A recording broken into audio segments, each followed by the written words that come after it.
কুমিল্লার হোমনা উপজেলার দৌলতপুরের আমেনা আলীম স্টেডিয়ামে জাঁকজমকপূর্ণ পরিবেশে দৌলতপুর এএফএম মোমেন্ট স্মৃতি ফুটবল টুর্নামেন্টের ফাইনাল খেলা অনুষ্ঠিত হয়েছে।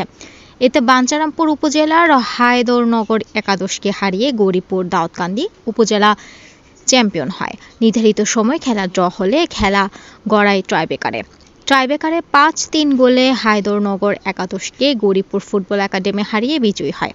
বিজয়ী দলকে মোটরসাইকেল ও রানার্স আপকে ফ্রিজ তুলে দেওয়া হয়। শনিবার ২৩ আগস্ট বিকেল উপজেলার দুলালপুর ইউনিয়নের দৌলতপুর আমেনা আলীম স্টেডিয়ামে জাঁকজমকপূর্ণ ফাইনাল খেলা অনুষ্ঠিত হয়। বিএনপির কুমিল্লা বিভাগীয় সাংগঠনিক সম্পাদক অধ্যক্ষ সেলিম ভূঁইয়া খেলার উদ্বোধন করেন। এতে প্রধান অতিথি হিসেবে উপস্থিত ছিলেন এএফএম আব্দুল মোমেন সাহেবের সহধর্মিণী শামসুন নাহার ও প্রধান পৃষ্ঠপোষক হিসেবে উপস্থিত ছিলেন গ্রামীণ ফোনের ডেপুটি ডিরেক্টর মইনুল মোমেন ও হেরিটেজ ট্রাভেলস লিমিটেডের চেয়ারম্যান তারিকুল ইসলাম। উক্ত খেলায় শারজেক আলম সরকারের সভাপতিত্বে উপস্থিত ছিলেন হোমনা উপজেলা বিএনপির সভাপতি আলহাজ মোহাম্মদ মহিউদ্দিন, সাধারণ সম্পাদক মোজাম্মেল হক মুকুল, উপজেলা বিএনপির সিনিয়র যুগ্ম আহ্বায়ক মোহাম্মদ জাকির হাসান জাকি, যুগ্ম আহ্বায়ক শাহ আলম হিমেল, কুমিল্লা উত্তর স্বেচ্ছাসেবক দলের সদস্য সচিব ভিপি ওহিদ মোল্লা প্রমুখ।